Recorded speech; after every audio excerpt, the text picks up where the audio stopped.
Are you searching for a deeper understanding of your faith? Inspiring Philosophy is your go-to resource for exploring the rich tapestry of Christian thought. From biblical archaeology to philosophy of mind, we dive into the topics that matter. Our content bridges faith and understanding, offering insights into God's existence and the reliability of the New Testament. Join a community where faith meets reason and discover the answers you've been seeking. Inspiring Philosophy, where faith meets understanding.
All right, welcome everyone for this totally not April Fool's stream. It's just happened to line up on this day, I swear. But this is a very important stream. If you remember from a few months ago, I'll show you for if you forget.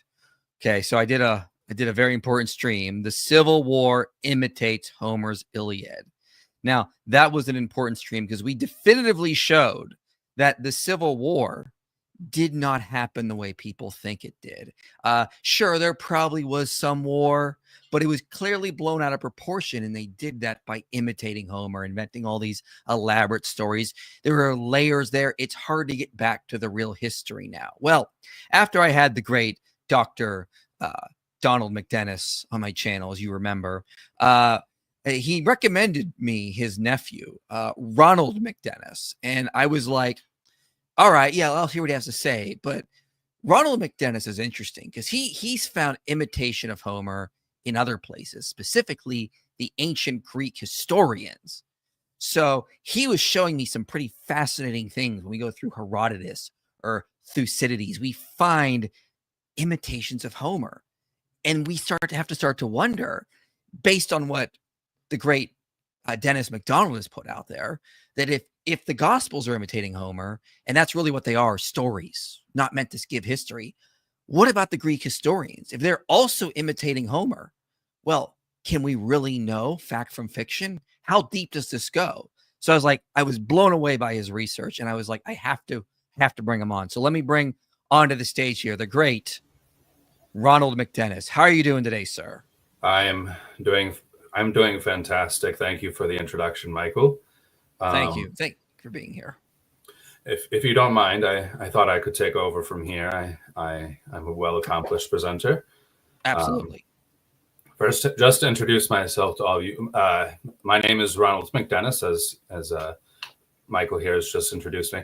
I am a professor of classical studies here at Franklinville University, and because of my appearance and demeanor, I'm frequently called the pessimistic Viking, which, as you can see, Michael has insisted I be called in this stream as well. So some have compared me to Jim Gaffigan for some reason.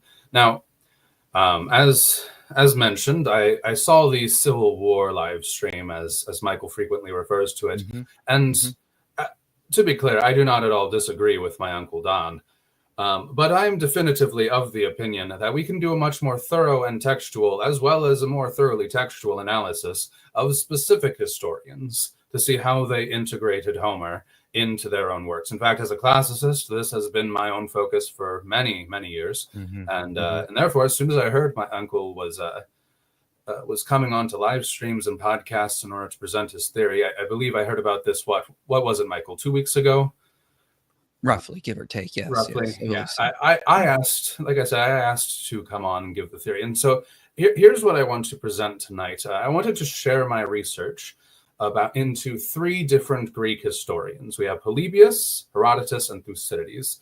Now, as we talked about before, Michael, I obviously do not have the time to present every piece of evidence Absolutely, that I've absolutely. throughout my years of study.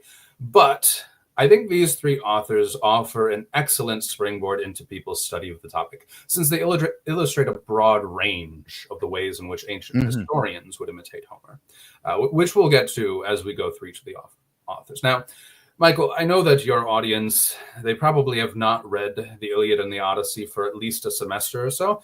I thought it would be useful, just very briefly, to recap the Iliad and the Odyssey.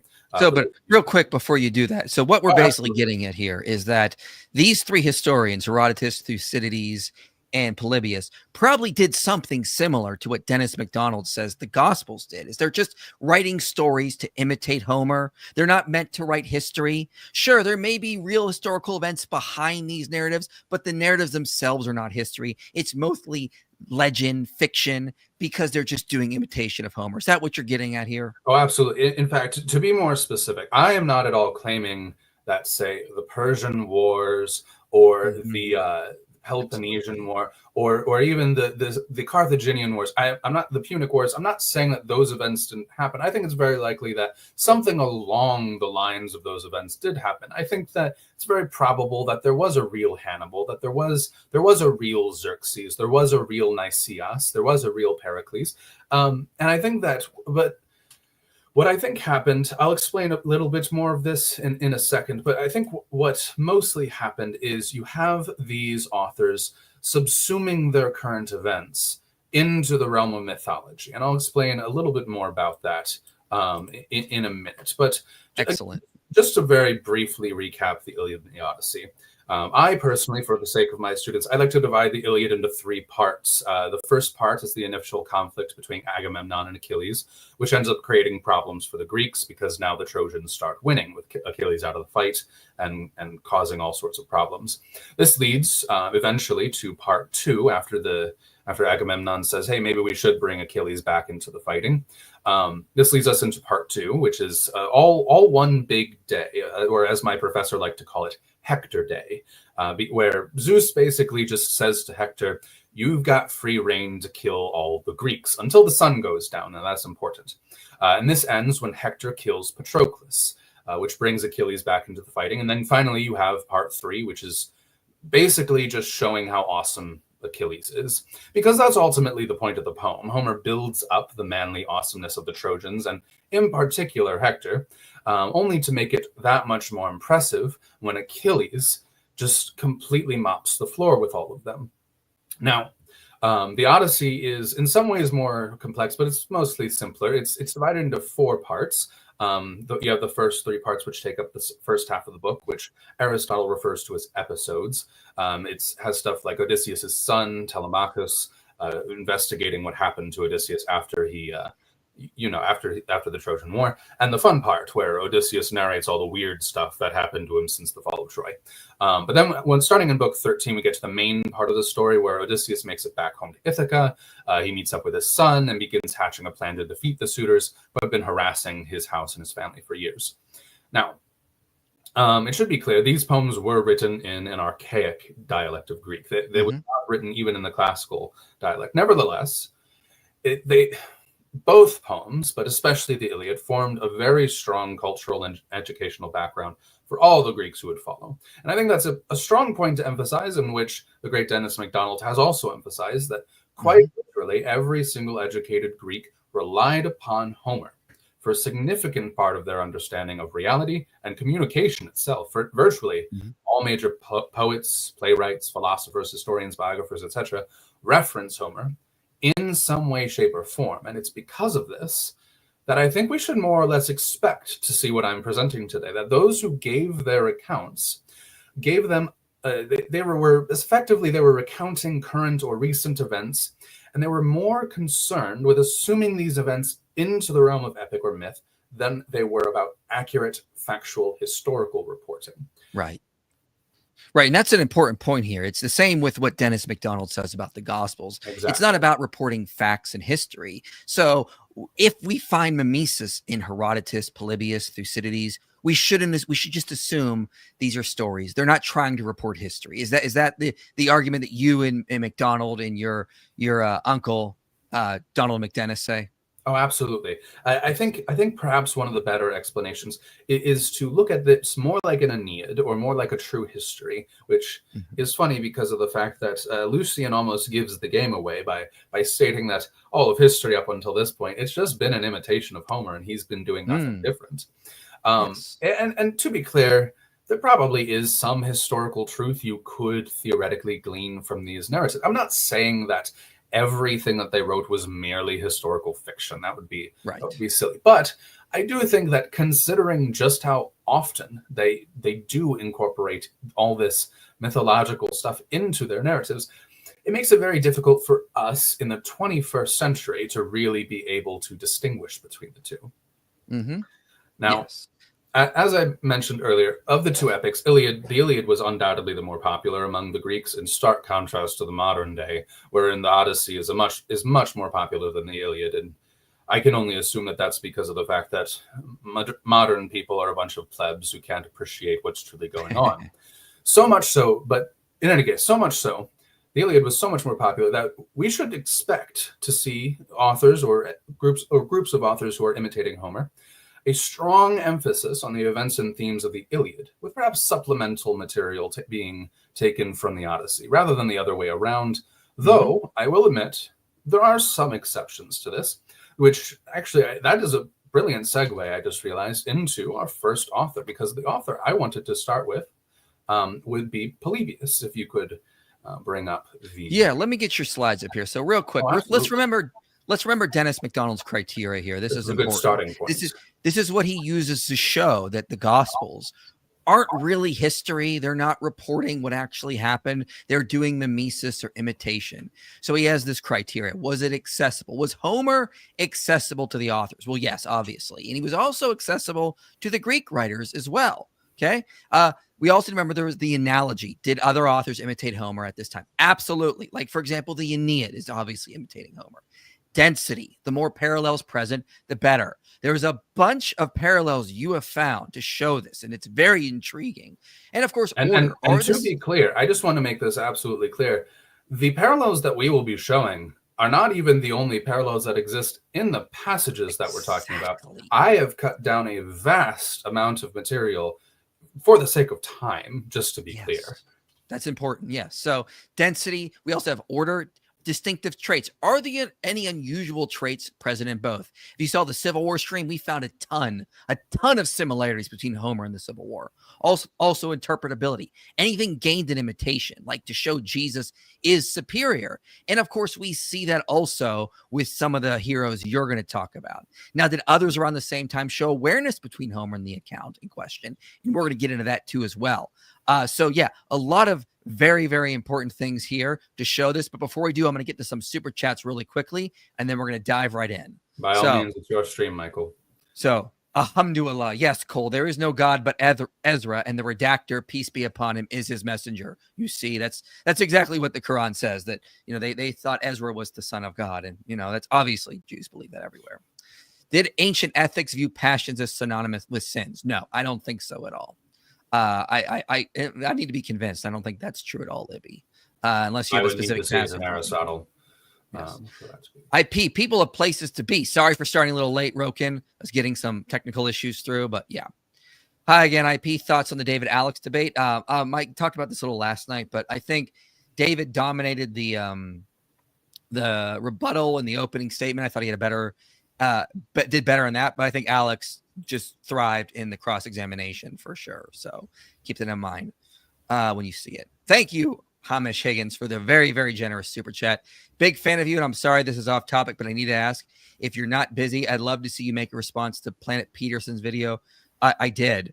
Yeah, I did a bunch of TikTok responses a while ago, and they're on Instagram and TikTok still, and on Twitter. So they're all up there. Yeah, I did a bunch of that stuff a while ago. And then I also brought on Tony Christie, who's an historian, to refute him on the Galileo affair. We did a stream, I think, back in either September, October, Hamish. So you can check that out. We responded to him in that stream as well. And we also, again, I posted videos on TikTok and Instagram. So thank you for the very, very generous super chat.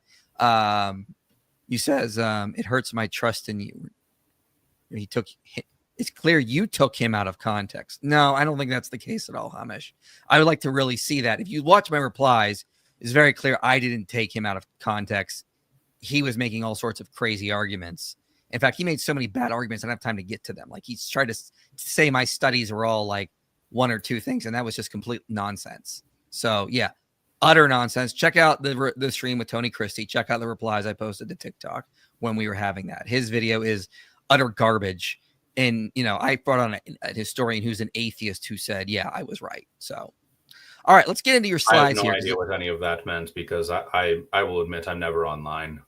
Absolutely. Yes, you're doing a lot of very important research here. So let's get into your first one here. So when we see the Odyssey in the Iliad, I just use this as an example, you're going to find similarities in what the historian Polybius wrote. Is that correct? Indeed. There are also similarities to the Iliad, which we'll get to, but I think that the most interesting ones are definitely the parallels to the Iliad. So I'd like to get to those first of all. Yes. Excellent. So let's start with first chart you have here is a distinctive traits between Hannibal and Odysseus. So whenever you're ready, I will follow along with the slides. Oh, absolutely. Now, just to be clear, for those of you who don't know, Polybius was a 2nd century Hellenistic writer. And he's considered by many to be our best source for the middle history of the Roman Republic. But I really do want to challenge that, because many of the passages in the histories that are supposed to be historical clearly demonstrate that the work is actually meant to be a mythological fiction. So I could go through a lot of them, but I did want to focus specifically, as you said, on the similarities between Hannibal and Odysseus. Now, to start off with, Odysseus the name Odysseus comes from a Greek word meaning hatred or pain. It's debatable about which one is more prominent there. But we can see that, how does Odysseus edit this? Well, he has Hannibal swear a vow of eternal hatred against Rome. You mean Polybius? Oh, yes, Polybius. Who did I say? Odysseus. Oh, Odysseus. Silly me. I guess you could say that Odysseus did make Hannibal swear that oath in a certain sense. Yes. In any case, Hannibal swears a vow of eternal hatred against Rome. Both of them venture off with their fellows to fight in a distant war. Odysseus in the Trojan War, Hannibal in Spain. Now, here's a fascinating parallel in that Odysseus takes 20 years to return home, about 20 years, while he commands the Ithacans during the Trojan War. And Hannibal, likewise, becomes commander of the Carthaginian forces, and 20 years later, he finally returns to Carthage. Interesting. That was a surprising parallel, and that was what tipped me off to these connections. But we'll keep going, because after completing the destruction of Troy, what does Odysseus do? Well, he begins his homecoming journey in a roundabout way through the various lands before finally coming home to Ithaca. Well, what does Hannibal do? After completing his conquest of Spain, he begins his homecoming journey in a roundabout way through Italy before finally coming home to Carthage. Both of them face a very concentrated series of hardships in their journey from Odysseus in his journey from Troy to Ogygia. Hannibal, likewise, a very concentrated series of hardships from Spain to Italy. Odysseus spends 7 years on his home on Ogygia. That is less than half of Hannibal, the 15 years that he spends in Italy. Both, interestingly, they don't make the decision to go home. They both are called home by various actors. Now, when they come home, they find that their antagonists have completely ruined their house with their manipulations and harassments. And they both attempt to quell this in a climactic battle. But what's different? Hannibal loses, whereas Odysseus wins.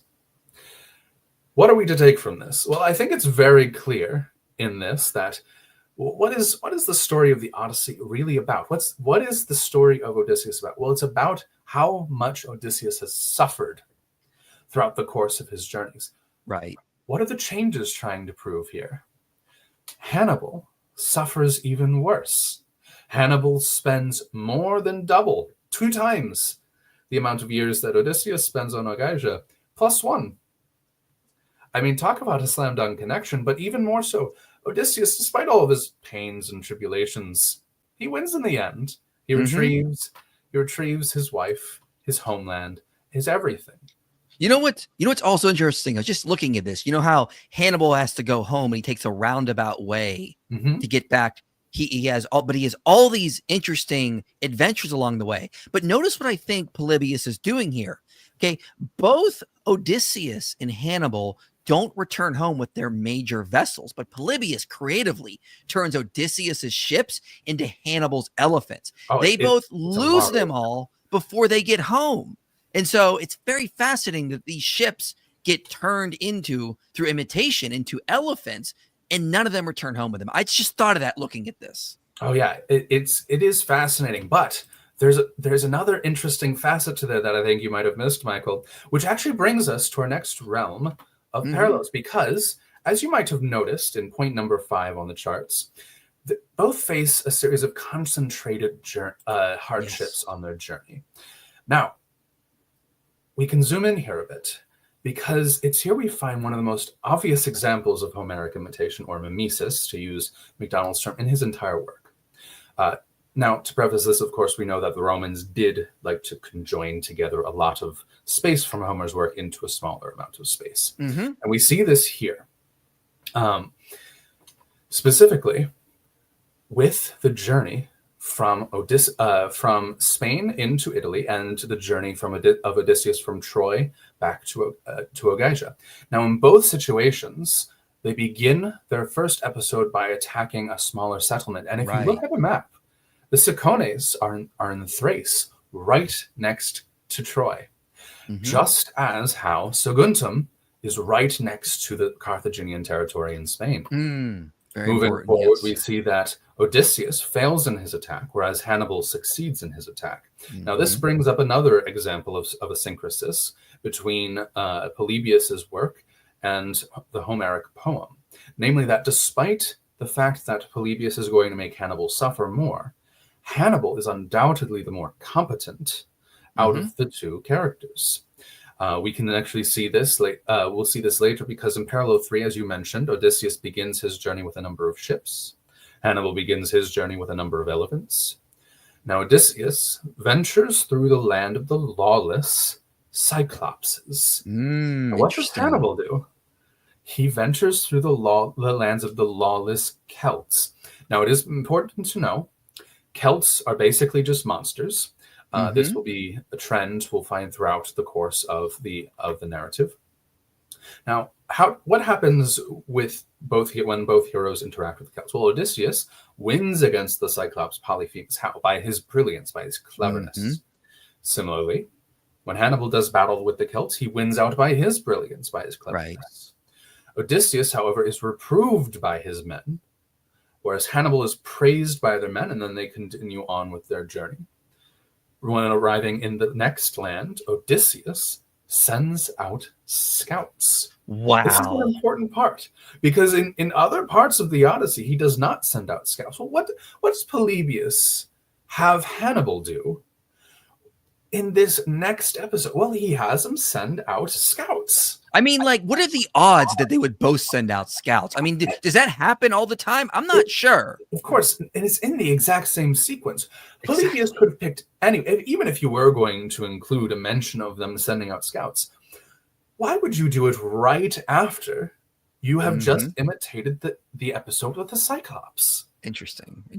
It's a fascinating connection. Now, after an initial conflict with the sorceress Circe in the Odyssey, Odysseus then relies upon her guidance to complete his journey across the sea. Well, what happens with Hannibal? Well, when we turn over with Hannibal, we see that after an initial conflict with several tribes of Celts, Hannibal, what does he do? He relies upon their guidance to complete his journey across the Alps. It is an exact sequential parallel. Now, what happens next? Well, everyone knows the next major episode for Odysseus is that he descends into the underworld. He goes on this journey. He performs a ritual to allow the dead to talk to him. In other words, he is surrounded by death. The underworld is just death. What happens with Hannibal? On his journey through the Alps, Hannibal is surrounded by various tribes which threaten him with death.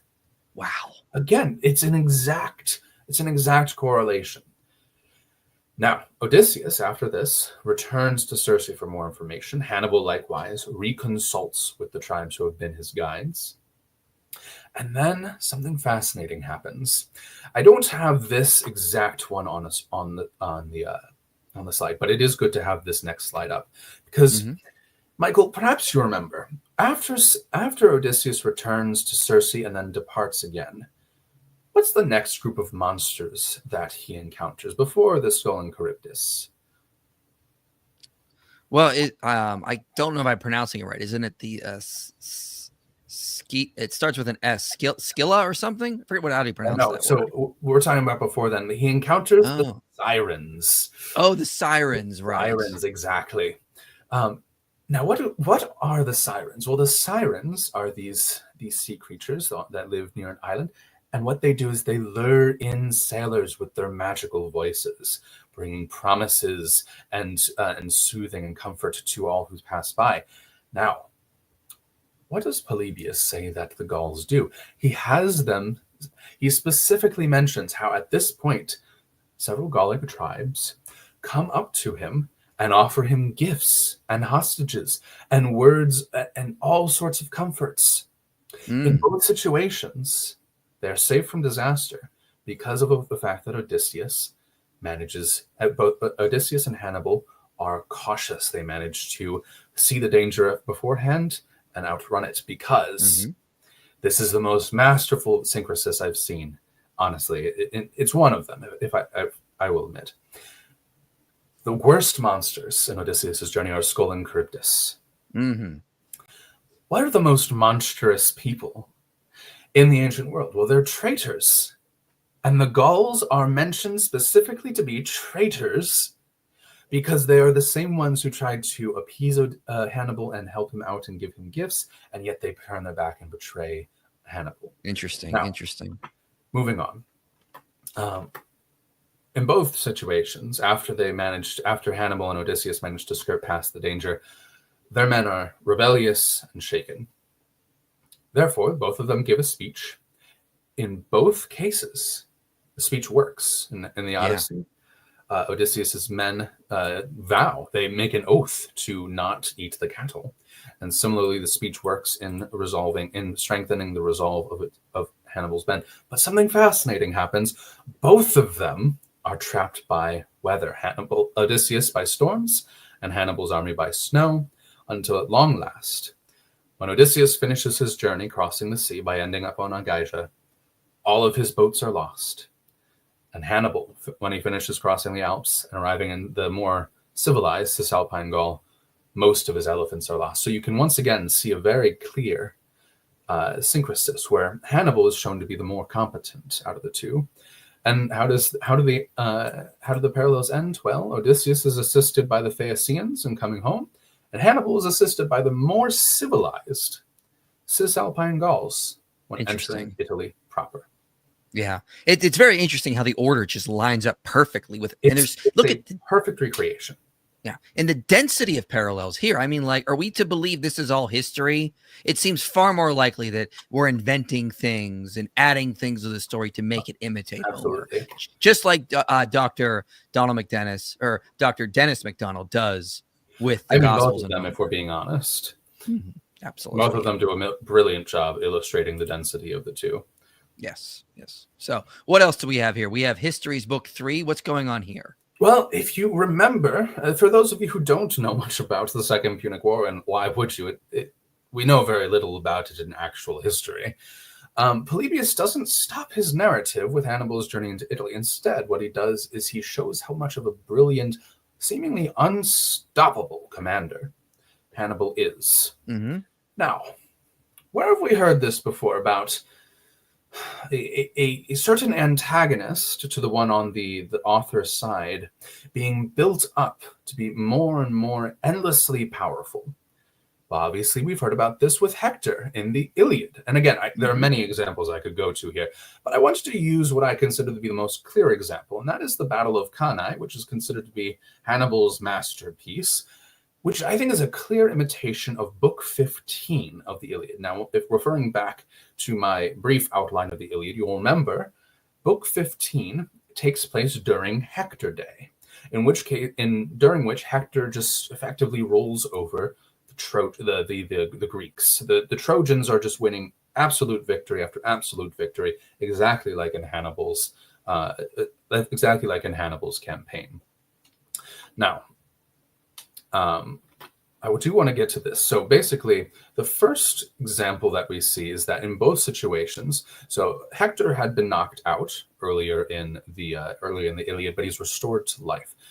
In both cases, the Roman light infantry, as well as the Greeks, are surprised and frightened to see their antagonist bringing themselves back into the fight in such a horrifying way.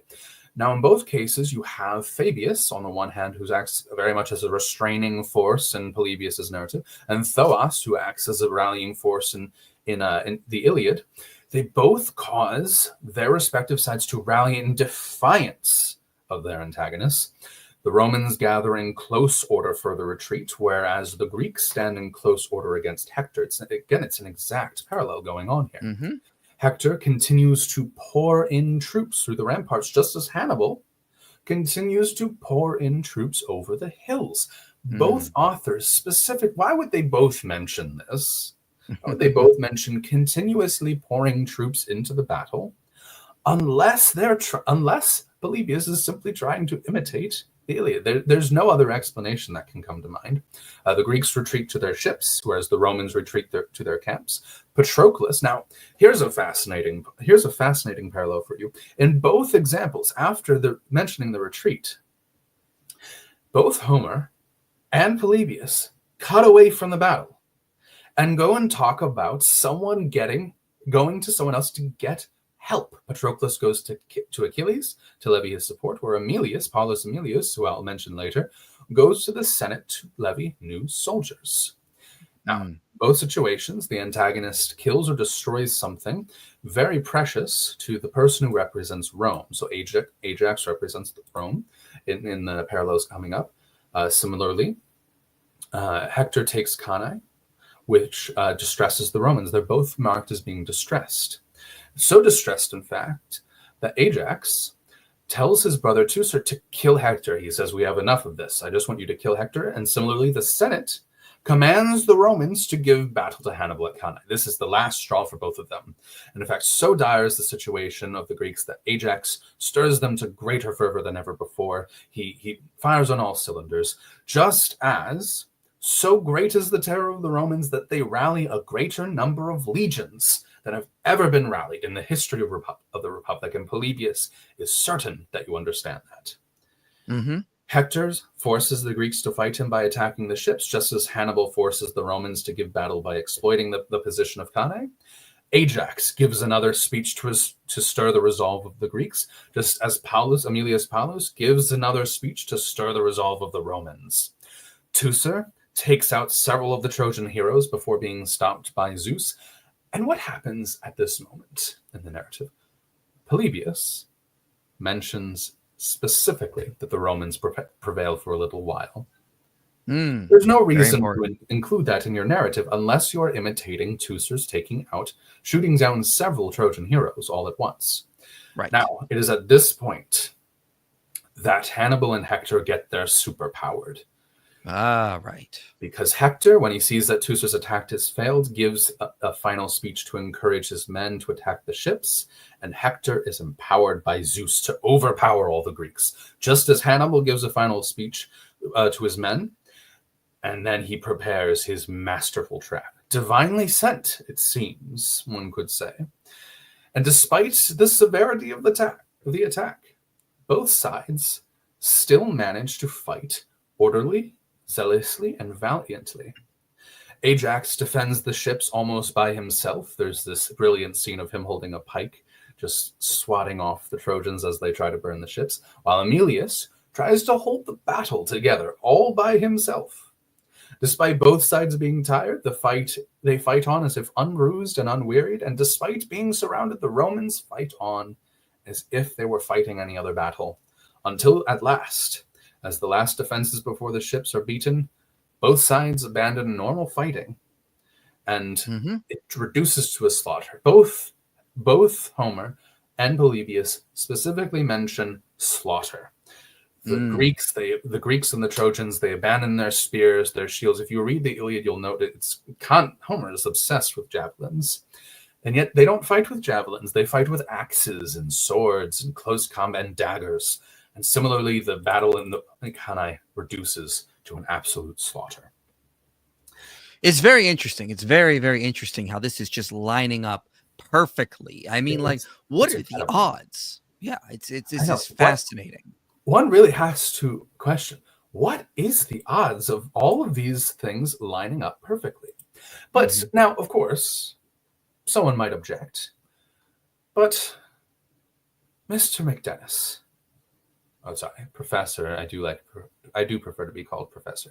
Right. Professor McDennis, why on earth would Polybius, a Greek who usually is writing on the side of the Romans, build up Hannibal to be like this? Well, simply, it is for the exact same reason for why Homer builds up Hector, namely, so that he can have his own Achilles. Which brings us to the next slide. Right. Now this is when this is when Scipio, who is the hero of the Romans, goes and he fights Hannibal on his own turf. And so we're seeing Scipio appear to be Achilles here and Hannibal appear to be Hector. Very fascinating what Polybius did with this mimesis here. He starts off by making Hannibal do mimesis of Odysseus, and then he transfers it to Hector, sort of like what Dennis McDonald says with Jesus. He first parallels Odysseus, and then he parallels Hector in the Gospels. Very fascinating. Obviously, Polybius is doing the exact same thing. Oh, absolutely. And in fact, one parallel, which I didn't even put on here, again, there are dozens of parallels which I could draw for each, which I could further elucidate for each one of these charts. I decided once again to keep it to a minimum just for the sake of time. Now, one parallel that I did not mention is that where do Achilles and Hector fight? Well, they fight just outside the walls of Troy. Where do Scipio and Hannibal give battle? Well, of course, it is in the Carthaginian territory. It's just outside of Carthage. Now, of course, we have more specific parallels. So, for instance, Achilles and Hector speak to each other before they fight, just as Scipio and Hannibal. This is a fascinating thing because this is not usually what you mention. Even when it probably did happen, this is not usually what you mention before a battle happens. The generals don't ride out and meet and just to talk to each other. Now, while alone, Hector attacks first by throwing his javelin at him. The sequence of the battle follows a very interesting pattern. What does Hannibal do? Well, he uses his main weapon. He sends his elephants in a charge. Achilles easily dodges the javelin, and Scipio shows off his brilliance. Both of their brilliance is shown off in this battle because Scipio maneuvers to let the elephants pass by mostly harmlessly. Right. Now, here's where the most fascinating part happens, because Athena in the Iliad, in the form of Hector's brother, Deiphobus, betrays Hector. What does Polybius have the mercenaries, for instance, do? They betray the rest of the Carthaginians. Wow. They turn on their Carthaginian brothers, and could be argued, this is why Hector loses. Just as it can be argued that Athena betraying Hector is why Hector loses. Now, Hector acts cowardly by fleeing from Achilles, just as the Carthaginians act cowardly. Both are mentioned specifically as being cowards for the purpose of the battle. The area around them, in both circumstances, is filled with corpses, blood, and gore. Hector then warns Achilles that he will be made into a curse for him, prophesying his death, just as Hannibal had warned Scipio that fortune may turn very well against him later. What is that doing? Well, it is prophesying Scipio's later political downfall. Both of the antagonists to the main hero prophesy their downfall. It's incredible because, of course, both of them know later on that both Homer knows that Achilles is going to die, and Polybius knows that Scipio is going to fall later. Now, Achilles treats Hector's body the same way that Hector treated Patroclus's body, just as Scipio defeats Hannibal using the same tactics Hannibal used throughout the war. Achilles cares nothing for the Trojan lamentation, just as Scipio cares nothing for the Carthaginian lamentation, and yet both are specifically mentioned as lamenting. And finally, you could very easily argue, in fact, it is effectively the point of the scene, that the death of Hector is the fall of Troy. Troy cannot stand without Hector. What does Polybius do? He makes it so that the Battle of Zama, Scipio's actions, win Rome the Second Punic War. Once Interesting. more, we have an exact set of distinctive parallels in the exact sequence. Interesting. I could not believe my eyes when I first discovered this. And I had to doubt. I couldn't believe no one had discovered this, because, as we'll get into soon, scholars have noted the similarities between the other historians that we're going to talk about and Homer. Yes. But for some reason, I think they've neglected Polybius. And that is truly unfortunate, because we gain so much by reading Polybius this way. We realize just how important Hector was, both to the Trojans as well as a story arc, a story mechanic. Yes, Odysseus, of course, he's a long-suffering hero. Hannibal is an even more long-suffering hero. Yeah. Hannibal is the new Hector, but Scipio is the new Achilles. Excellent. And it's like, look, if it looks like a duck, if it walks like a duck, if it talks like a duck, it's probably a duck. And this is clearly just an imitation of Homer. They're not trying to do history. We have to look at what the parallels show us. And, I don't think these just came about by coincidence. Yeah, of course. It would be a miracle, one might say. Absolutely. If all of this was a mere coincidence. And that is going to become only too more evident as we move on. Excellent. Well, who are we covering next, sir? You could say, well, again, the Greeks, they certainly liked their Iliad, and we have one author who I think almost solely copied off of the Iliad, and that is the so-called father of history. Wow. Even Herodotus. Herodotus is, now, as it happens, I consider this whole thing of Herodotus being the father of history. I find that insulting to actual historians, and I have no idea why we're naming a guy who unironically tells mythological stories throughout his narrative an historian. And this is not just me saying this. There are many, many obvious falsehoods throughout Herodotus. To say that he wrote history, it's ridiculous. Herodotus makes frequent mention of the gods and of other mythological creatures. In fact, he seems to specifically flag the mythological intent of his work. How does he do that? Well, for one, he deliberately redoes the Iliad. And not just in the thematic parallels that we're going to see in a second. He retells the story of Paris and Helen. He has them go off to Egypt. What other purpose could there be? But in order to get to these thematic parallels, I do want to stick to the charts, of course. Right. Yeah. It's just very clear Homer is influencing Herodotus, is what your point is. And then we're going to see the mimesis play out. In fact, if you once we get done with the thematic parallels, I think we should move on to others who have noticed these similarities. But let's get through these first. Right off the bat, the Greeks are from the west, the Trojans from the east, just how the Greeks are from the west and the Persians are from the east. Well, what's the histories of Herodotus about? Ultimately, it's about the Persian Wars. The main now, of course, the main event of this story is an offensive war in the case of the Iliad, whereas the main event of the story is a defensive war. So it's interesting to see how the parallels still match up. And that's what Dennis McDonald talks about when transvaluation, this idea absolutely. that you take something that's the opposite and you make it a parallel. Doesn't matter what it is, you make it work. And Oh, I think that's an absolutely. important point when you're doing mimesis here, is that anything can be a parallel if you just try hard enough. And again, and again, and again, as becomes clear, once you begin noticing these parallels, of course, many are going to watch this stream and say, well, there are so many differences between Polybius's histories and the Iliad or the Odyssey. There's so many differences between Herodotus' histories as well as the Iliad. And of course, there are differences, but you don't need to explain the differences. What you need to explain are the parallels.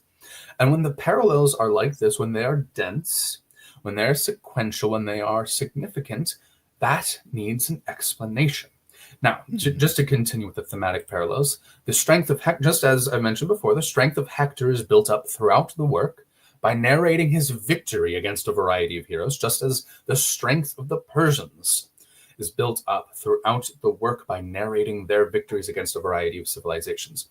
You will notice if you read Herodotus, there is a very fascinating thing going on, despite being about supposedly the Persian Wars.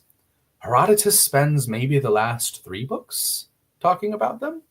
Well, what are the first 5 all about? They're about building up the Persian Empire. Right.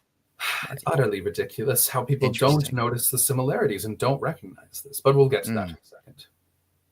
Now, there's a fascinating parallel in that Hector asked the Trojans to offer sacrifice to Athena to gain her favor. What does Xerxes do while he's in Troy? He offers sacrifices to Athena to gain her favor. Wow, it's the exact match. What are the odds of this? I know. What are the odds? How is this a coincidence? I cannot comprehend how anyone could imagine this would be a coincidence. Now, there's an interesting aspect of this, because while the fortunes of the Persians have been building up this time, just like Hector after fighting Patroclus, they are reversed once the main character, Achilles in the Iliad, and Greece in the histories, enters into the fighting. There are 4 major confrontations between Achilles and the Trojans, 3 of which he wins, the 4th of which it's not really a victory, because what Poseidon does is he takes, he basically just pulls Aeneas out of the fighting. And it's funny that happens, because Poseidon, of all characters, why would he do that? But in any case, what's fascinating about that is that it's a Pyrrhic defeat, if you will, for Achilles, because he would still obviously have won. Yeah. Well, what happens with the one battle that the Trojans win? It's Thermopylae, which we'll get to later. Right. Thermopylae is not much of a victory for the Persians. They win because of the fact that they managed to maneuver around the Greeks, but they don't win by overcoming them. The Greeks win against the Persians in a straight-up fight every single time. Interesting. Now, why do the Trojans lose? Well, in Herodotus' view, it's on account of their keeping Helen, just as Xerxes loses on account of his hubris.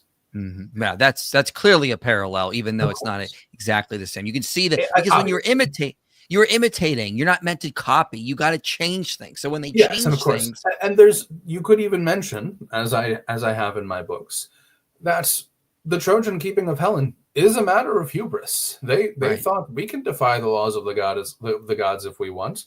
It is because we're Troy, we're the greatest city in all of history. Xerxes thinks the Persian Empire is the greatest empire in all of history, and on both accounts, the Trojans and Xerxes, they were right. Troy was the greatest city in history, and Xerxes was the commander of the greatest empire in history. Right. So you can clearly see the parallels here. Yes. Yes. Now, I did want to pause here. Before we get to the Battle of Marathon, I wanted to pause here because what should become evident is that, and I was talking about this with you, Michael, you might think, Professor McDennis, you cannot be claiming all of this just by yourself. If you want to show that you have some sort of truth on your hand, I want to see some proof. Well, I do have some proof. I have some proof. I can collaborate my statements both with the ancient Greeks as well as with modern historians. So, for instance, John Caskey notes many of the parallels that I am mentioning. Now, if you would like, I could bring up the quotations, or if you would like, I can just simply read from the quotations if you would like. You can just read from them. I think we'll be fine. I think we're following along. But you can. Your modern historians are noting similarities here is the main point. So John Caskey specifically mentions the connection between Hellas or Greece being the new Achilles, and how Herodotus is building up the Persian Empire in the same way that the Iliad is building up Achilles. Wouldn't it be fascinating if there were a series of articles, for instance, written by historians and classicists specifically on the connections between Herodotus and Homer? Now, there are. Right. I'm going to read a couple of them. So, for instance, there is a long series of articles that we could go through. This is exactly what I was talking about. I wanted to read simply the opening line by Ivan. Where did I put his name? Well, it doesn't matter. In any case, Ivan Matyashik. He mentions in his opening line, an eminent classicist recently stated it was a truism of ancient criticism as it is of modern, that Herodotus was the historian most like Homer. Interesting. There we have it right there, ladies and gentlemen. Now, he's quoting John Marincola, who wrote an entire introduction to this. However, as should be seen from this book, Matyashik is not the only one who's making these introductions. In fact, Jan Haywood specifically goes through a lot, and we don't have to exactly read his article. It's fine just to simply point out that Jan Haywood has teased out a great number of the parallels between Herodotus and Homer, especially when it comes to the fact that Herodotus will often simply lift lines out of the mouth of Homer's characters at times. There's a funny example. I consider it funny, but no one else seems to buy my sense of humor. So Gelon, the tyrant of Syracuse, is approached by an Athenian and Spartan envoy for an alliance, and Herodotus just takes a line out of Nestor's mouth when Nestor reproves the Greeks in response to a request from Homer. In both circumstances, I decided not to bring the chart for this exact parallel because it, in a certain sense, it's too easy, but also it's just, I don't even need to show all the parallels. The fact that Herodotus is literally taking lines with identical Greek out of the mouths of Homer's characters should be proof enough, honestly. Absolutely. The quote that John Marincola is bringing up, we have an author who we call Pseudo Longinus, who specifically calls Herodotus the most Homeric historian. Interesting. Yeah. There you have it, folks. There you have it. I mean, this fulfills McDonald's criteria here about other authors recognizing this. Oh, it was widely recognized. Everyone knew, in fact, that Herodotus was taking from Homer. This was not even a matter of dispute, which will become very important as we move on. But for now, of course, I want to get back into the parallels, because considering all this, we should not be surprised that Herodotus lifts the events of his battles directly from the Iliad. So in History's Book 6, we have the Battle of Marathon, which I think is very clearly taken directly from Iliad Book 10. In both cases, the Trojans and the Persians brought their camps into a place of vulnerability. Previously, the Trojans had been within the walls, whereas the Persians had been across the sea. In Book 10 of the Iliad, the Trojans camped in the plains outside of the walls, just as the Persians brought their ships into Greek territory. Now, in both circumstances, you have a debate between several of the characters about what to do. Agamemnon debates with Nestor about what to do without Achilles. The Athenians debate about whether they should go into battle. Nestor tries to sway the Greek heroes, specifically Diomedes and Odysseus, the people who would eventually go on to the journey, just as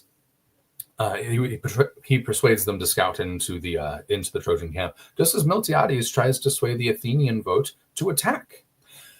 And there's a fascinating parallel here, because where Nestor talks about how if a man could learn the plans of the Trojans and come back unhurt, his glory among the people would rise to the sky, and an excellent gift would befall him. Just as Miltiades mentions how if we fight and overcome the Persians, Athens may rise to be the first or the most influential city among the Greeks. Mm-hmm. Nestor's words convinced Diomedes and Odysseus to scout the camp, just as the speech tips the scales in favor of the fighting. The Trojans, not absent during this, what do? They also send out a spy. Well, how would you report that? Well, obviously, what is sending out this? What is sending Diomedes and Odysseus to scout out the camp meant to be in the Athenian line? Well, it's fighting a battle. What do the Persians do? They also prepare to fight for the battle. Exactly. The scouts on both sides are equally armed. Wow. Just as in the histories, both sides are arrayed for the battle at equal length. They're both equally armed. Diomedes and Odysseus trap Dolon. Dolon is the name of the Trojan spy. Just as the Athenians and the Plataeans trap the Persians by surrounding them, Diomedes kills Dolon, just as the Athenians, funnily enough, not the Plataeans, almost as if Odysseus, because he wasn't the one who killed them, the Plataeans aren't the ones who slaughter the Persians, which doesn't make much sense in the course of a battle, but it's what Herodotus says. And then finally, Odysseus and Diomedes kill several Trojans and steal their horses, just as the Athenians and the Plataeans burn the ships of the Trojans and steal their supplies. Fascinating. Incredibly fascinating here. We see so many parallels here. Again, meeting McDonald's criteria of density and order. All right here, ladies and gentlemen. Now, what is the most... Now, of course, Michael, as you know, the most famous battle from the Trojan Wars, it's the one that I've already referenced, is the Battle of Thermopylae. Right. Which is told in book 7 of the histories. Now, I think that this is very clearly... In both situations, what do you have? You have the Greeks being vastly outnumbered by the Persians. Well, what happens here? In book 5 of the Iliad, Homer sort of takes a break from talking about all of the different Greek heroes, and he focuses in on Diomedes for an entire book. Now, in both situations, Diomedes fights alone. He's vastly outnumbered by the Trojans around him. Diomedes fears nothing on the battlefield. Well, why? Well, Ares, the god of war, had earlier been fighting on the side of the Trojans. What does Athena do at the very beginning of book 5? Well, she takes him out of the fighting, just as the Greeks, because there was no god among the the Persians. They get confused in my mind, as you found out. Since the invader was not a god, they were not gods, but men. Diomedes similarly has nothing to fear because he is facing only men and not gods. Right. Now the Trojans flee in fear of Diomedes, just as the Greeks were afraid of the Persians considering retreating. Because obviously you can't have the Persians be the ones who are afraid of the small Greek force. That just simply would be unrealistic. But he did need to include something about fear in this parallel. Now, once the fighting begins, Diomedes single-handedly cuts down a great number of Trojans. Homer seems to relish talking about all the different people that Diomedes killed and all the different ways in which he killed him.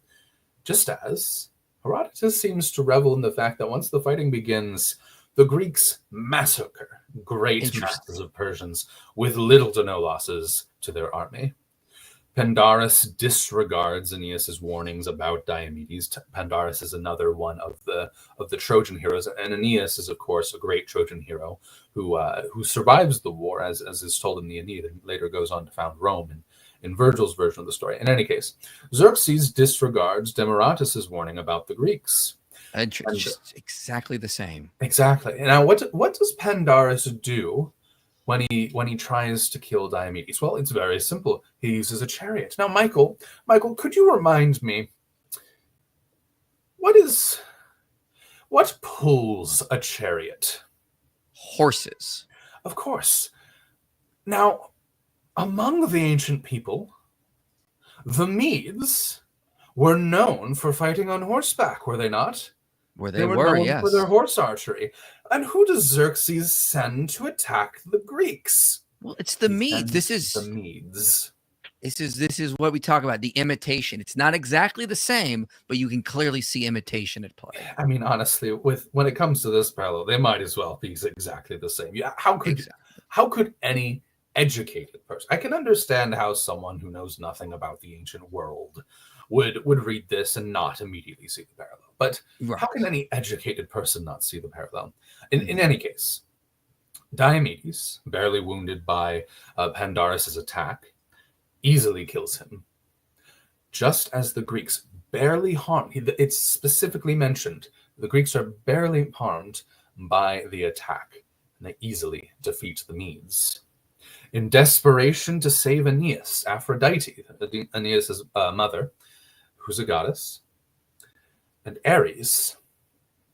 Now, they both attack Diomedes. Mm-hmm. Both of them are what? Gods. They are Athanatoi, literally the immortals.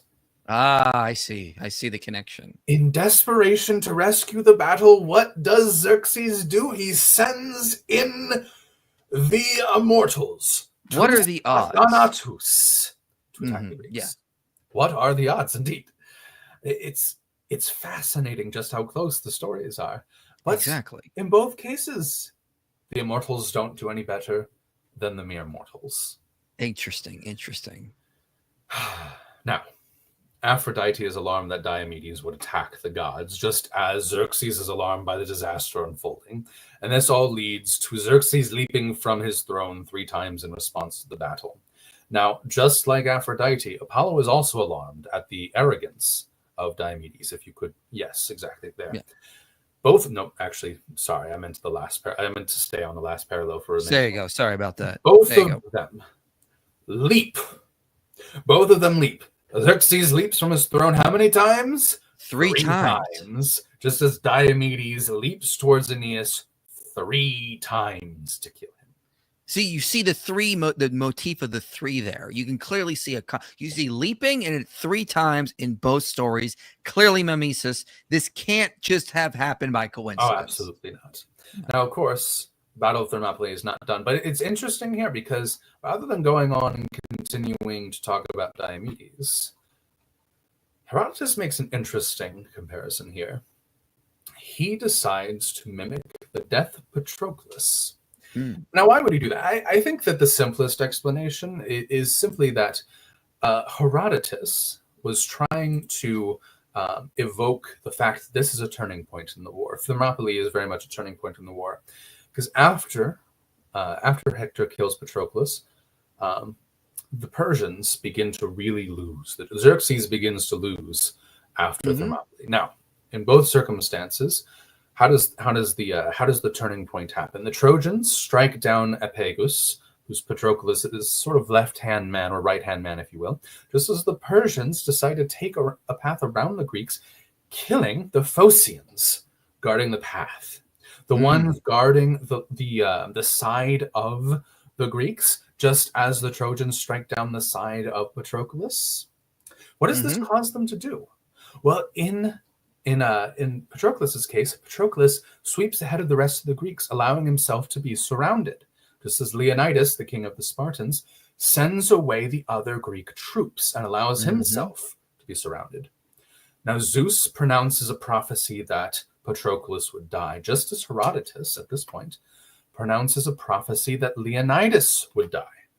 Patroclus is surrounded by the Trojans, just as Leonidas becomes encircled by the Persians.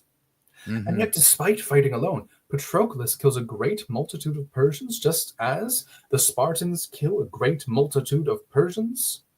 See, this is an interesting parallel. Are we really to believe the Spartans were just these superior fighting forces that could kill multitudes of Persians? It seems like it's myth. It's myth based on Homer. This is not historical writing. This is what you do when you are writing an epic. You emphasize the prowess of your characters by talking about how many people individually they're able to kill. That is what you do, and that is exactly what Herodotus does. Exactly. This brings us to an interesting thing, because Patroclus, while the gods are calling him to his death, on his deathbed, if you will, fights with such a rage that Homer mentions that the Greeks would have won.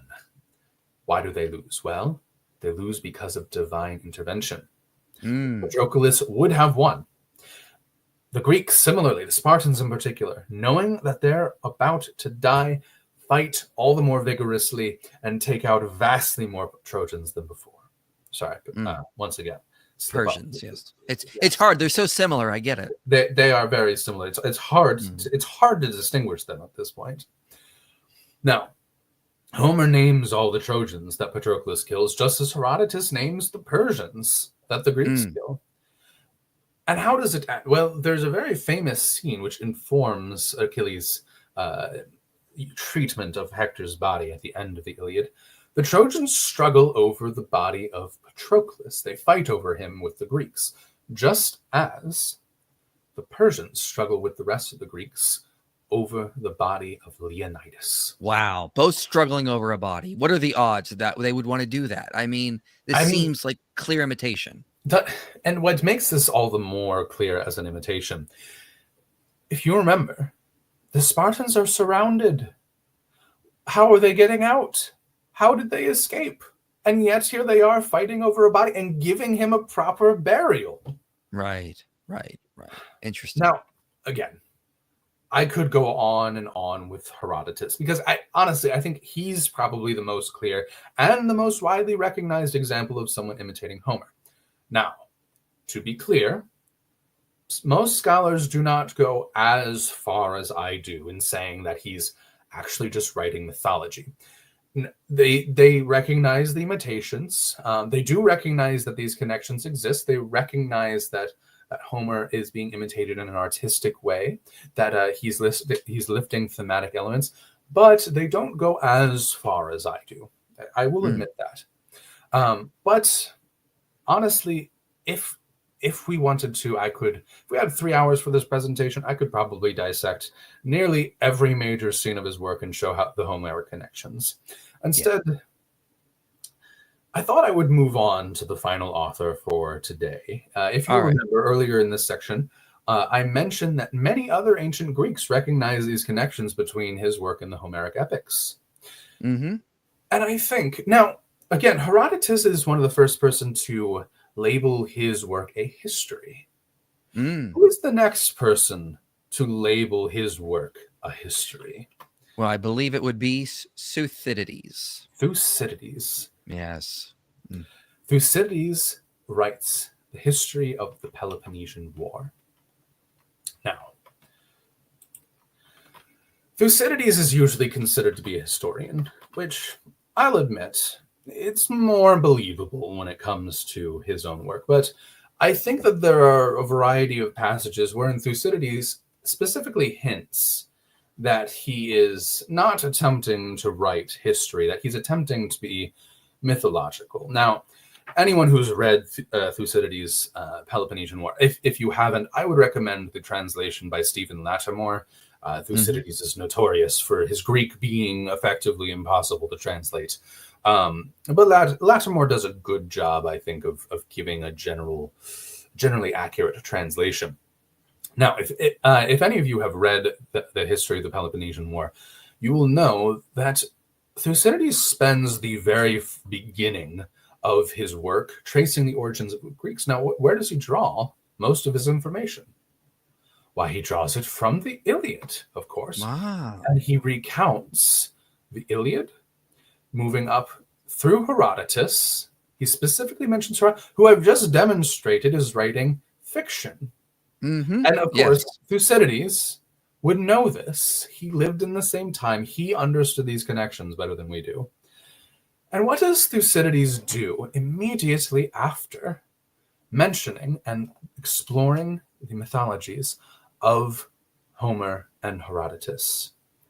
He says, in light of the evidence I have cited, however, no one would go wrong in supposing that the early events I had related happened much in the same way.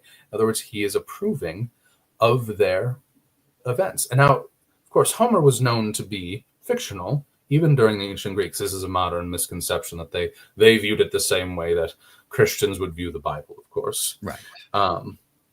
No. Nevertheless, he says, he basically says there's a lot of aspects of these where some people say that, well, these events were the greatest in history.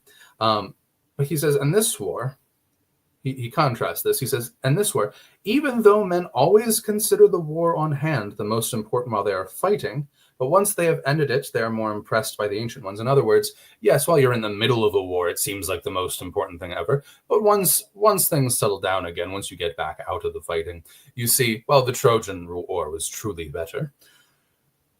Not Herodotus, though. He says that he will show that, nevertheless, the Peloponnesian War stands out clearly as greater than any other for anyone who examines it from the facts themselves.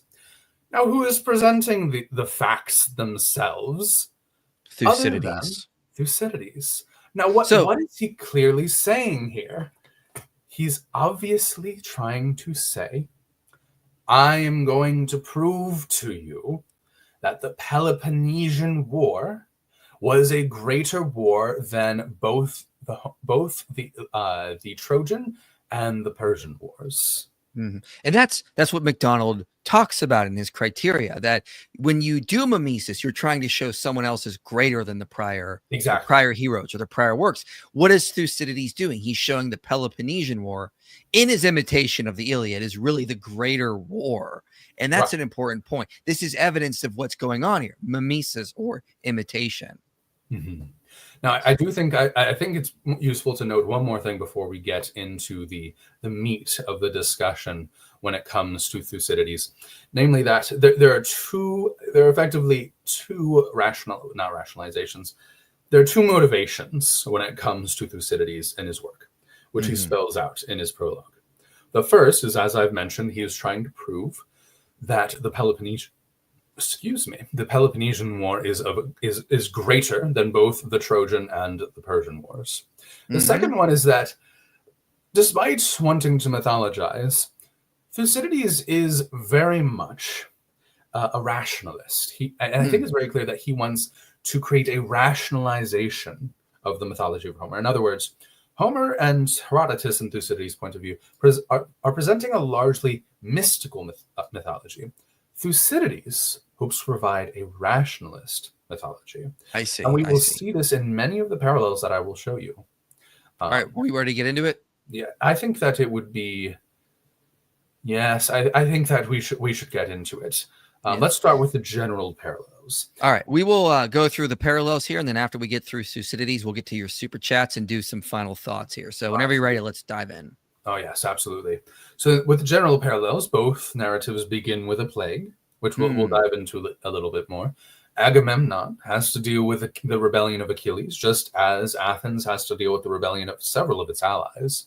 The first several battles of the Iliad are a series of largely inconclusive skirmishes between the Trojan and Greek alliance, just as the first several books are an inconclusive back and forth between the Athenian and the Peloponnesian alliance. Agamemnon, nevertheless, attempts to renegotiate his alliance with Achilles, just as Athens attempts to then renegotiate its alliances with other Greeks. And at this point, Thucydides switches the perspectives of the general narrative into one of reversal of the fate of Agamemnon and the Achaeans. In the Iliad, if you remember, the Greek situation becomes worse and worse and worse and worse until the turning point, namely the death of Patroclus, bringing Achilles back into the fighting. And this reversal brings about their victory in the end, puts them into a winning position. Thucydides, on the other hand, expands on this idea a little bit more, in addition to drawing from the Odyssey, by talking about the Sicilian expedition. Basically, we will see that the Athenians, in the next set of slides, the Athenians begin a long string of victories, to the point that they become the favored party in the war, similar to how the Greeks become the losing party in the war. Key heroes are injured in the Iliad, just as key cities are taken in the Peloponnesian War. The Greeks received renewed strength when Achilles enters the war, whereas Athens is nearly exhausted its strength with the Sicilian expedition. After a short reprieve, the Greeks gained victory after victory. Just as after a short reprieve, the Athenians received defeat after defeat. The Greeks unite and reconcile all the more with the help of Achilles, whereas the Athenians politically fracture, become a violent oligarchy. Then after a setback with the death of Achilles, the Greeks craft the Trojan horse and infiltrate Troy, whereas after a short resurgence, the Athenians are finally defeated at sea by Lysander, who is a Spartan admiral. And how does it end?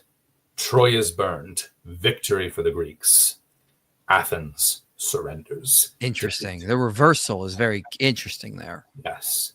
Now, of course, question is, why is he doing this? Well, there are several possibilities for this. It could be contempt for the Athenian elite. It is known, and I think this is evidence of this being a truly historical example. It is known that Thucydides was exiled during the Peloponnesian War. This is when he writes about the Peloponnesian War, and so he could be doing this out of hatred or contempt for the Athenian elites. It could be due to the popularity of tragedy. There's a tragic element in the story of Athens in his work. Tragedy is obviously a very important aspect of Athenian civic life, and it could be for any number of unknown reasons. But turning beyond intent, we can get into the structure fairly easily. So, for instance, with Pericles, the people of Athens blame the people of Athens blame Pericles for bringing them into the war, just as Achilles blames Agamemnon for bringing him into the war. Interesting. Agamemnon begins to speak to confront Achilles' accusation, just as Pericles begins to speak to confront the Athenian accusation. Agamemnon complains that Achilles hates him unjustly, just as Pericles bemoans and complains how he is hated unjustly. Achilles receives little, and now what he has is being taken away, just as the Athenians are noted for having very important. And now what they have and what little they did have was being taken away. So for context there, just to be clear, at the beginning of the Iliad, Agamemnon basically steals Achilles' girlfriend, which he had kidnapped from sacking a previous city. Very different culture, I know. And it's a very similar thing here. What little the Athenians had is being now taken away. Nevertheless, Agamemnon rouses the Achaeans into a renewed vigor with a speech. Just as Pericles rouses the Athenians to pull into the walls of Athens by a speech. This is what is necessary in both circumstances to their victory. The Achaeans make a deal with the Trojans, however, the Athenians refuse to make a deal with the Lacedaemonians. Lacedaemonians, that's another word for Spartans, but it's the word that Thucydides prefers, and I'm going to use it here. Nevertheless, despite his best efforts, the war begins to turn against Agamemnon. This is the first half of the Iliad, of course. And despite his best effort, the war begins to turn against Pericles. In both circumstances, there is a raid into enemy territory. But whereas Agamemnon agrees to allowing the raid to happen, Pericles leads the raid to happen, and they both do it to revive their side's morale and material power in the war. Yes, and we can clearly see Pericles here is the greater Agamemnon. This is what you do with Dennis McDonald's when he talks about mimesis. This is what you're supposed to do here. You make the new hero greater. This is what he says what they're doing with Jesus in the Gospels. They're just making him a greater Hector, making him a greater Odysseus. What is Pericles? He's a greater Agamemnon. Just like Hannibal is a greater Hector. It's interesting how all this just lines up so well, clearly showing mimesis. Oh, absolutely. I mean, honestly, I would be surprised if no one else noticed the connections between Pericles and Agamemnon. It's pretty obvious if we're being honest. Exactly. Yes. So what next? Moving on to an even closer parallel, I think, and this is where we'll see the other motivation of Thucydides as well. You have the plague of Athens versus the plague of Apollo. The plague erupts at the beginning of the Iliad, just as the plague erupts towards the beginning of the war. Right. The plague, however, here's the difference. The plague in the Iliad is known to come from Apollo, just as the plague, whereas in the history, the plague has a mysterious origin. Interesting. See, this is Thucydides. He doesn't want to get into the miracles, so he just turns it into a mysterious origin. Into a mystery. Very frequently, whenever you have the actions of the gods, it's turned into something mysterious in Thucydides. Now, the plague spreads quickly and ravages the Greeks, the Achaeans, but it doesn't affect the Trojans. The plague spreads quickly and ravages Athens and her allies, but it doesn't affect the Lacedaemonians. Very important. The Achaeans suffer the plague for 9 days. At the beginning, they suffer the plague for 9 days before Achilles calls together a council. And how long does Thucydides say the plague lasts? 9 days. 9 days before the people die from it. There we have the 9-day motif just showing up again. It's like we saw this with the Civil War. It's the same thing, the 9-day motif in this imitating of Homer. We covered it there with Stonewall Jackson having a 9-day motif. Here we see a 9-day motif as well. Very obvious imitation of Homer when you see the 9-day motif. Extremely obvious imitation of Homer. Yeah. And even more obvious is the fact that whereas you could argue with if it weren't for the fact that both characters leaped in the Battle of Marathon. No, sorry. Right. The Battle of Thermopylae. You could argue, well, 3 is a very commonly used number. Okay. Well, what about 9? 9 is not a very commonly used number. There's no reason for mentioning that it happened in 9 days, unless, of course, you're imitating Homer. Exactly. That can be the only logical explanation. Coincidences don't happen when we start to see the world through Dennis McDonald's eyes. Exactly. And that's an important point. That's an important point. Yes. The world begins to make so much more sense.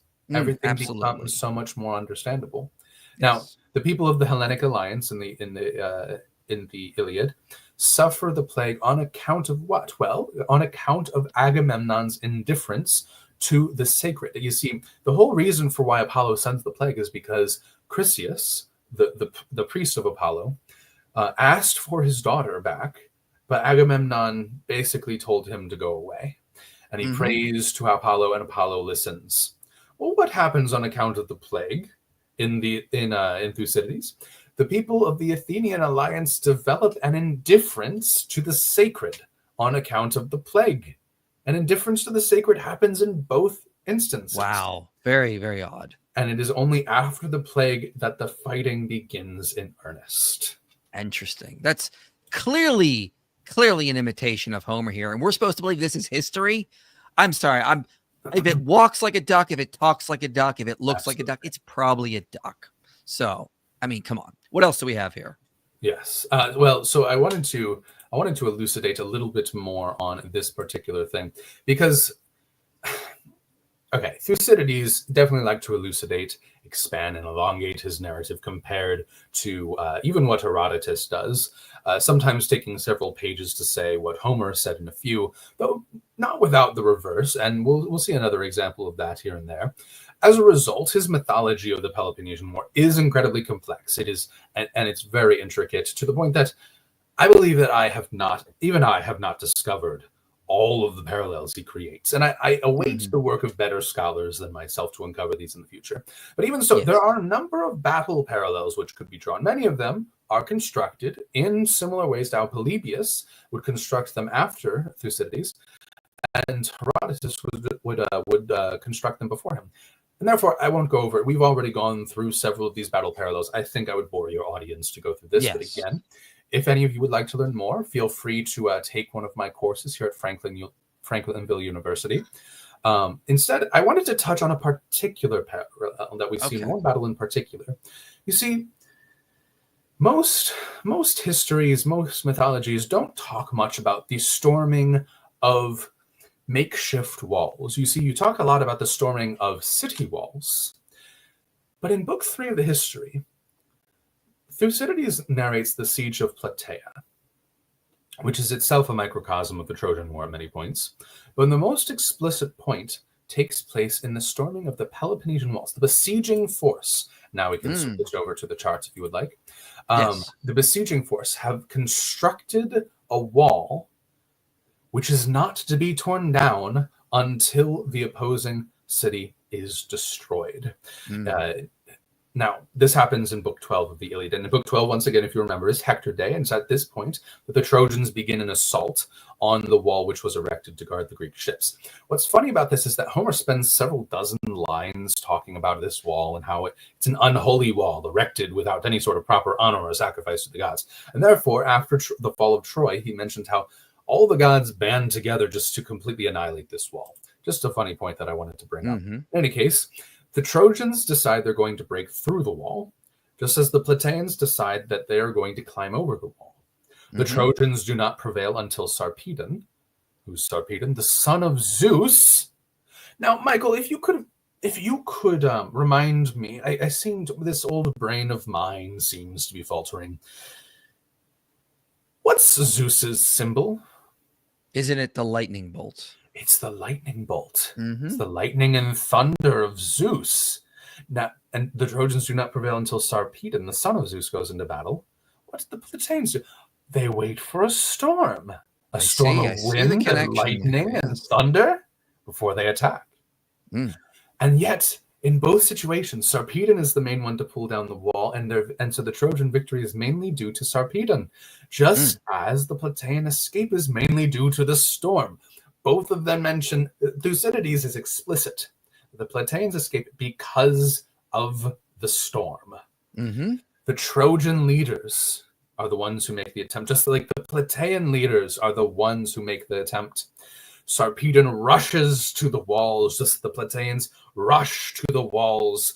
Teucer, the brother of Ajax, if you will remember, tries and fails to cry out to alert his fellow Greeks that they are about to be attacked. Just as the guards try and fail to cry out to alert everyone of the attack. Sarpedon occupies the walls and immediately opens a pathway for the rest of the Trojans to cross, and the Plataeans occupy the walls and towers and open a pathway for the rest of them to cross. And the fascinating part about this is I am not at all the only one to mention this. In fact, I believe, if only I had prepared this. I was so excited that this was finally happening. But I believe it is Allison. June Allison makes this exact parallel in acknowledging that this passage is taken from Homer. Interesting. So we have other authors acknowledging similarities between Thucydides and Homer. Oh, absolutely. And yet they don't want to go so far as you do and just say this is all myth. It just seems like scholars like you and Dennis McDonald are really just getting to the real scholarship here, and the rest are just ignoring these obvious parallels. We are enjoying a feast in the true scholarship, whereas they are merely studying the men. They have not truly delved into the riches that this method of exegesis provides us. And honestly, to some degree, I think that it's a matter of fear of being perceived as ridiculous. One thing that I have always admired about Dr. McDonald is the fact that he is bold. He goes beyond what other people consider safe. Exactly. So we have two more charts to cover. Should we get into those? Yes, and in fact, I wanted to preface this very, very simply, not a long preface like my previous examples. This is perhaps, in my opinion, some of the most explicit examples of, mimesis done by Thucydides, because this leads me to my final set of comparisons, the Sicilian expedition. And these two charts are both related. They are both part of the Sicilian expedition. The first is taken from towards the beginning, the second taken towards the end. And trust me, Michael, again, there is so much to go through here with just the Sicilian expedition. And again, other scholars have noticed this as well. But unfortunately, we're not going to get to the vast majority of it. In fact, I would even say that this is the most inarguable example of the events of these authors being a direct imitation from Homer. Now, I will admit, the fact that this is so clear and so inarguable doesn't inherently prove that all the rest of my examples are real imitation. I'm not trying to say that here. But I think that really when we get into this, there's no arguing about it. First of all, yes, one must ask the simple question of why even write about a voyage to Sicily if you're not imitating the Odyssey? But even ignoring that, in both circumstances, what does the narrator do? The narrator, Thucydides, begins with an exposition of the land of Sicily. And in the Odyssey, Odysseus begins with an exposition of the land of the Cyclopses. What is the land of the Cyclopses? It is Sicily. Thucydides himself draws this connection by mentioning that the land was occupied by Cyclopses. Wow. Which is the exact point that Odysseus is bringing up. And I will be honest, despite the fact that Thucydides sometimes goes a little overboard in his rationalization, this was one of the first parts where I realized, no, this cannot be history, because why would a historian mention Cyclopses and Laestrygonians? Like, Right. This is clearly mythology. This is clearly mythology. That is the clear point here. Yes. In both circumstances, only Cyclopses, a lawless type of barbarian, live on the island before Odysseus and his men arrive, just as only barbarians occupy the land before the Hellenes arrived, the Greeks. After Agamemnon's death, so again, this is happening after Agamemnon's death in both circumstances, and Pericles' death in both circumstances, which will become important later because Thucydides really likes drawing parallels from Agamemnon, so he needed to come up with someone else to fulfill the role after he killed off Pericles. Makes sense. Now, Odysseus accidentally embarks to Sicily, whereas the Athenians intentionally embarked for Sicily. Odysseus' ship is specifically mentioned to be well supplied, just as the Athenians are specifically mentioned to be well supplied. Polyphemus arrogantly challenges Odysseus, just as the Syracusans challenge the Athenians with full confidence. Odysseus's men are slaughtered by the Cyclops, just as the Athenians are attacked by the Syracusan cavalry. Odysseus encourages his men before they blind Polyphemus, and Nicias, who will become important later, encourages his men before their charge. The Cyclopses dismiss the presence of Odysseus after an alarm is raised, just as the Syracusans dismiss the coming of the Athenians to their city after an alarm is raised. Odysseus and his crew despoil Polyphemus and sail away, and the Athenians despoil the Syracusans and sail away. This is a very interesting connection, how it all works. And it even brings in the Cyclopses here to show this is clearly mythology, just imitating Homer, not real history. Yeah, Thucydides specifically flags the connection by having it happen at Sicily and mentioning the Cyclopses. Like, what other purpose could he possibly have other than specifically flagging his work as mythology? Why would you mention the Cyclopses and the Laestrygonians? Interesting. So let's get to this last chart here. It's also on this topic. Yes, this is towards the end of the the Sicilian expedition. I just realized I put the wrong. This is from book 7, just of the histories, just to be clear. I realized I put the wrong thing for your slides. Anyway, there we go. This is one that everyone agrees is an imitation from Homer. Agamemnon needs to stir up the Achaeans to rally for victory. Nicias. Now again, Nicias is the replacement Agamemnon because Pericles is already dead. Thucydides just killed off Pericles, so he can't have him do it unless he wants to resurrect him. Nicias needs to stir up the Athenians to send reinforcements. Agamemnon addresses the Achaeans. Nicias addresses the Athenians. Agamemnon reviews what has happened during the war. Nicias divulges what has happened on campaign. The Trojans have gathered a large force. The Syracusans have gathered a large force. Very interesting. Agamemnon has mentioned that the ships were rotted. Diabrachoi, since they've been at war for so long. Nicias mentions how the ships have been soaked. Diabrachoi it's the same word. Greek word from having been at sea for so long. And I want to pause here because there existed in the ancient world notation on the in the ancient and medieval world. There existed notation on classical works where they would explain Greek words. what passage and what author does the scholiast, that's what the notation writer is, say that diabrachoi, when Nicias talks about it's coming from, he mentions this passage from the Iliad. Mm-hmm. Everyone, even in the ancient world, saw the connection here. Right, absolutely. In any case, Agamemnon mentions how the victory of the Achaeans is increasingly unlikely, just as the victory of the Athenians is increasingly unlikely. Withdrawal is suggested. Both times withdrawal is suggested. For the purpose of saying, of stirring up vigor in both sides. And thus the suggestion is refused by the Achaeans and their forces are rallied, just as the suggestion is refused by the Athenians and a new force is sent. The Achaeans consider the Trojans truce breakers because of what happened in Book 3. And what does? Again, this I think is where the hatred of Thucydides towards the Athenians comes in, because he mentions that the Lacedaemonians consider the Athenians truce breakers. Ah, yes. Agamemnon is despised for his greed, just as Nicias is despised for his patience. And the ships of both alliances are catalogued. Interesting. And the catalog of the ships is an incredibly important part of the Iliad. We consider it boring today, but it was considered a fascinating and incredibly fun part of the you know how when people, whenever they come to it, the comedians, when they mention here in Miami, Florida, and then everyone who's from Miami, Florida cheers. It's a similar thing with that.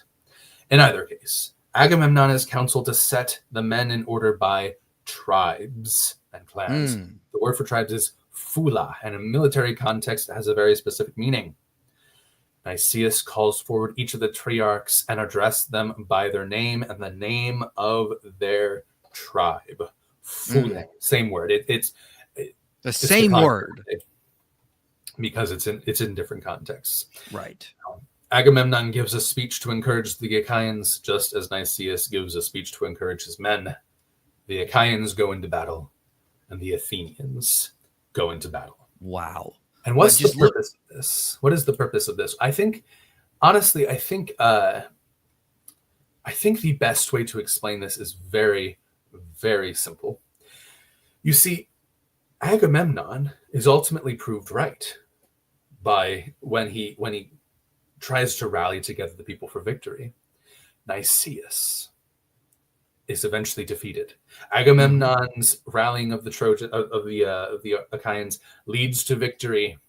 Nicias's rallying of the Athenians leads to ultimate defeat. Yeah. It is a tragic irony. Yes. You know, and I think this is important here. When we look at all these historians, they really do meet Dr. Dennis McDonald's criteria. Homer was clearly accessible. We see other authors at the time imitating Homer. You've presented so many parallels. This density criterion clearly met. It's absolutely dense. Absolutely so dense. It's incredible, and they're in the exact same sequence. They're following very similar sequences here, and we're seeing distinctive traits. They're using the same words. They're doing things like Xerxes is leaping for 3 times, like just parallels. like Diomedes leaping 3 times. We see the motif, the 9-day motif, another distinctive trait among many other things. It's incredible. And you've pointed out they're gaining from this imitation. They're showing how the Peloponnesian War is better, which Thucydides admits himself. Is his motivation. He practically just simply spells out the fact that he's imitating at the very beginning of his narrative. Yes. And of course, we see other authors are aware of the similarities between Homer and these accounts and questions. It's fascinating. Clearly, Dennis McDonald's criteria is met here, just like with the Civil War stream we did a few months ago. Clearly, it's met here. This is all just imitation of Homer. It's not real history. These are just stories, ladies and gentlemen. I hope we all learned a valuable lesson here about the work Dennis McDonald has put out. Haven't we? I've learned a lot. Well, not right now, of course, but I hope that you've all learned much from my own learning. And yes, if anyone wishes to scrutinize anything I've had to say, or ask any further elucidating questions, I'd be more than happy to hear it. Yes, absolutely. We have a bunch of super chats we need to get to, but yeah, you clearly present a case that and again, you're not saying Dennis McDonald is wrong about the Gospels today. Of course What not. you're on this totally not April Fool's stream. Oh, What we're why would anyone think that this is a joke? That's what I can't understand. Nothing has been presented a joke here. It's just the exact same thing Dennis McDonald does when he shows the Gospels are imitating Homer. And what you're trying to say here is Dennis McDonald needs to go further. It's not just the Gospels and Acts it's that not are imitating the Gospels. I believe that every single Greek historian and even Roman historians, I mean, they're all part of the same culture. Every single one of them was imitating Homer. If you want to hear my opinion, history was not invented until the 20th century. History as we know it was not invented until the 20th century. I think that there's so much evidence to prove this. Yes, absolutely. So Cole asked, are you going to do a debate review with David next week? Probably. We'll figure that out. The debate should be out Sunday, so we'll do that. Hamish is back with a very, very generous super chat. He says, hi, me again, not trying to argue, but you did take Peterson out of context. You asked him for evidence that bad things Christians did were theologically motivated. His video gave examples of Supreme Court using theology to justify segregation, which you left out of your response. Okay. The reason I did that, Hamish, is because he had a very long video, and I was trying to stick to the topic of how he was just misrepresenting the history of Galileo, which he did end up admitting that he was wrong about.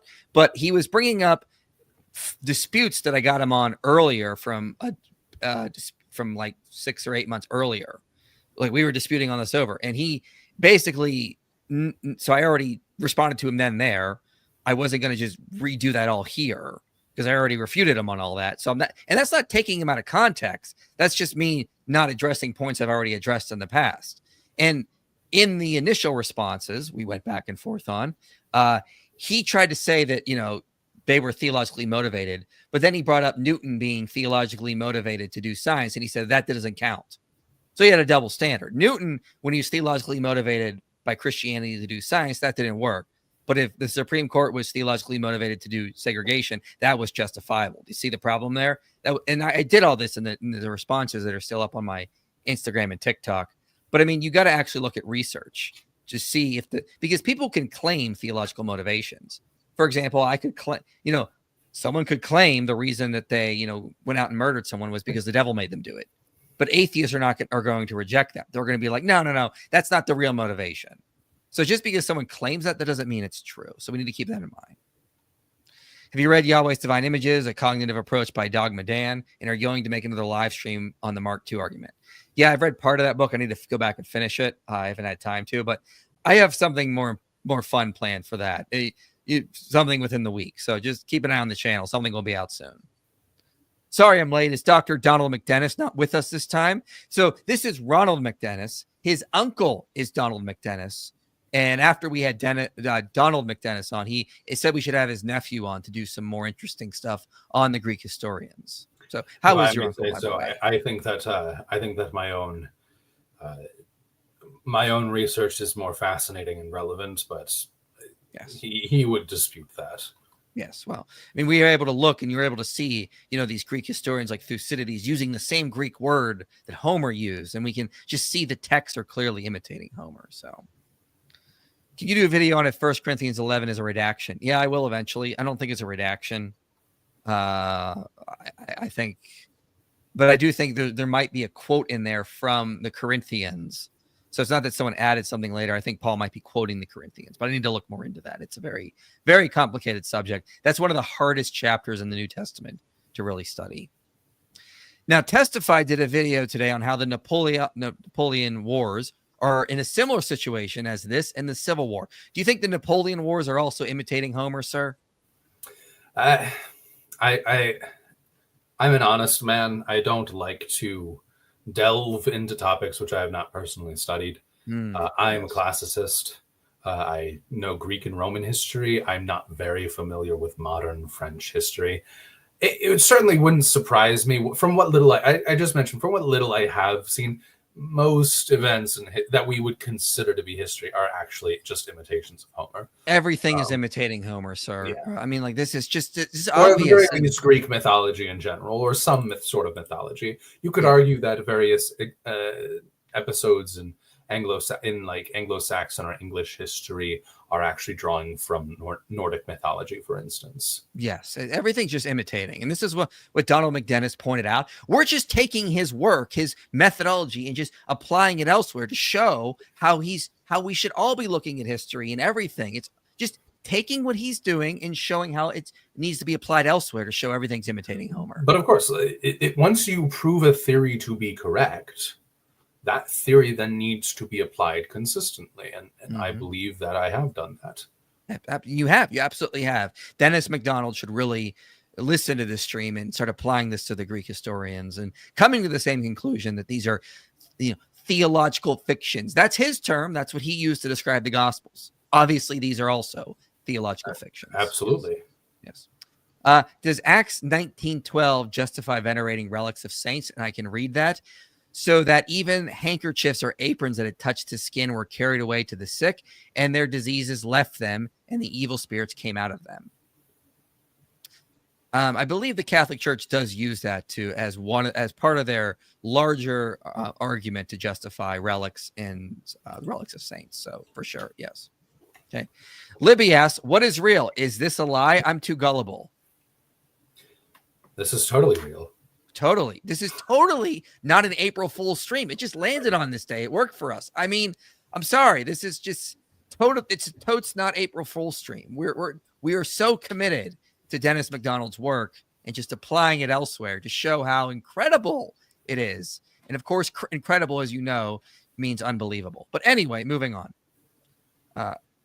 Wait, both scholars share the same last name? Maybe this person is just a figment of our imagination. Are you a figment of, no, I better yet, are you an imitation of Homer, perhaps, that we have missed something here? It's certainly possible. So I would simply argue in retortion that the much more likely explanation is that Donald McDennis is my uncle. And family members often share the same last name, but honestly, there are some points where I question whether or not even I exist. It is, given just how frequently all the different writers throughout history have imitated mythologies, it's very possible that we are simply in a simulation where we are just simply being imitated after mythology. Exactly. That very well could be the case here. So Christian Gadfly has this: Aeneas is the Aeneid escaped from Troy after losing a war to a new land. My ancestor, I think it's also pronounced Aeneas. Aeneas, yes. Same, but Irish. Escaped from Ireland after losing the Jacobite revolt. I probably don't exist. You know what, Christian Gadfly? You might be right. You should really take consideration into that and really take this to its logical extreme. I mean, as we all know, the Romans didn't actually exist, so it's a similar thing here. Exactly. Absolutely. When you have a Homer, everything looks like a toga. And because it is. Although I must correct one thing. The Greeks had a chiton rather than a toga. It's basically the same thing, though. Yeah, absolutely here. So what have we learned today? We have learned very clearly that when we look at the research of Donald McDennis or his nephew Ronald McDennis here, or they just taken the work of the great Dennis McDonald and they just applied it elsewhere. Everything is imitating Homer. We don't even know what is real from fact. What is real from fiction? What is history? There's layers of mythology here just imitating Homer, and we need to recognize that. So it's not just the Gospels that are imitating Homer, ladies and gentlemen. It's all the Greek historians, the Roman historians, the writers of the Civil War, as we mentioned last time. Everything's imitating Homer. If we just take Dennis McDonald's criteria and apply it elsewhere, we get amazing results. And as I said, it's incredible, unbelievable. I mean, would you say this is all unbelievable, sir? Oh, it is fascinatingly unbelievable. Unbelievable, completely. And that we want to be very clear. All of this is unbelievable. Absolutely. Completely unbelievable. Completely unbelievable. And that's why we had to do this stream, to present all this data to you. So any final thoughts before we close this out? I simply have one thing to say. If any of you doubt anything that I have said tonight, yes, I have simply one word of recommendation. What you should do is you should Stop listening to me. Stop listening to other people talking about Homer or Thucydides, etc. Pick up a copy. Pick up a copy of their works and read for yourself. Yes. Because there's no better way to get to the truth than by going to the sources. Mm-hmm. Yes. And I think this is also a good point. Humans are an imitation of aliens. Billy Carson was right. Oh, absolutely. Absolutely. We're clearly imitating aliens. I mean, really, when has Billy Carson ever been wrong about anything? I mean, never. I mean, and that needs to be pointed out on this Totes Not April Fool stream. So I just want to point that out here. I mean, did you see his debate with Wes Huff? He annihilated the silly Christian. He annihilated the silly Christian and exposed him afterward, which I appreciate. I'm doing. Yes. So definitely. Thank you for coming, everyone. I'm going to be back on my stream in 2 days with Than. We're going to be reviewing Rationality Rules Response, if you want to call it that. Might be the worst atheist video I've ever seen. Christian Gadfly wants to say, use this to learn the truth. Billy was right. Good word. Absolutely. Thank you, Christian Gadfly, for that. We appreciate the support. Thank you for coming, everyone. I'll see you guys in 2 days with Than on the stream, and we'll see you then. So thanks for coming. We have a lot of great stuff planned this week. So thank you. You made it to the end of this video, which means this message matters to you. If you want to see more content like this reaching people for Christ, you can help make it happen. Your support makes these videos possible. Click the link below and donate today. And if you want to go even deeper, consider joining our Patreon community. You'll get early access to videos, behind-the-scenes content, and a place to connect with others passionate about this mission.